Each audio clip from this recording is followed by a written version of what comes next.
नमस्कार मो टुकु भाई आजिर अनुचिंता जेपरी बुंदा बुंदा पानी जेपरी बुंदा बुंदा पानी पात्र को भरी दिए सेही भली सफलता केवल प्रतिदिन अल्प अल्प पढ़िबा द्वारा प्राप्त हुए।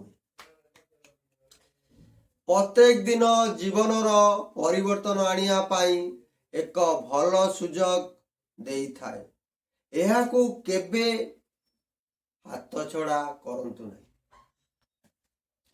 मानविकतार सुकर्म संस्कारर श्रेष्ठ आध्यात्मिक शांति साधना वर्तरे एकाग्रता पाई प्रार्थना केवल भक्ति जेतेबेले मनर भक्ति आड़कू टाणी होई जाए सेतेबेले भगवान आमे नुहे भगवान स्वयं आमको बाछि थांती। जय जगन्नाथ।